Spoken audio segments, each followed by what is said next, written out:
எல்லாருக்கும் வணக்கம். நம்ம இந்த வீடியோவில் என்ன பார்க்க போகிறோம்னா சிந்து சமவெளி நகரத்துலேருந்து ஒரு சின்ன டாபிக் தான் பார்க்க போகிறோம். நம்மளோட வீடியோவை ரெகுலராக ஃபாலோ பண்ணிகிட்டே வாங்க, உங்களுக்கு ரொம்ப யூஸ்ஃபுல்லாக இருக்கும். இந்த டாப்பிக்கும் உங்களுக்கு கவர் ஆகிட்டே வரும். ஓகேவா? டாபிக் உள்ள போகலாமா? இன்றைக்கி என்னென்னா சிந்துவெளி மக்களின் எழுத்துக்களின் ஆய்வை பற்றி தான் பார்க்க போகிறோம். ஓகேவா? சரி, ஓகே, டாபிக் உள்ள போகலாம். என்னென்னு பார்த்தீங்கன்னா, ரோசோட்டோ கல்லில் போல் மும்மொழி காணப்படவில்லை அப்படின்னு சொல்லியிருக்காங்க. ஃபஸ்ட் இந்த ரோசோட்டோ கல்லாம் என்னென்னு நமக்கு ஞாபகம் வருமா?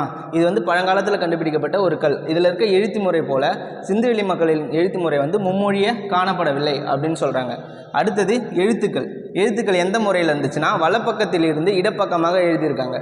அடுத்த பாயிண்ட் என்னென்னா, யூரி நோரோசோவோ என்ற ரஷ்ய அறிஞர் என்ன சொல்லியிருக்காருன்னா, சிந்துவெளி எழுத்துக்கள் திராவிட மொழி குடும்பத்தை போன்ற முறையை ஒத்திருக்கின்றன அப்படின்னு சொல்லியிருக்காரு. அடுத்தது ஐராவத மகாதேவன் என்ன சொல்லியிருக்காருன்னா, ஹரப்பா மொழியின் மூலவேர் வந்து திராவிட மொழியை ஒத்திருக்கின்றன அப்படின்னு சொல்லியிருக்காரு. அடுத்தது மறுபடியும் ஐராவத மகாதேவன் என்ன சொல்லியிருக்காருன்னா, அவர் அகழாய்வு செஞ்ச மயிலாடுதுறையில் ஒரு கற்கோளாடி கண்டுபிடிச்சிருக்காங்க. அதில் இருக்க குறியீடும் சிந்துவெளி நகர் இதில் இருக்க குறியீடு போலவே ஒத்திருக்கின்றது அப்படின்னு சொல்லியிருக்காரு.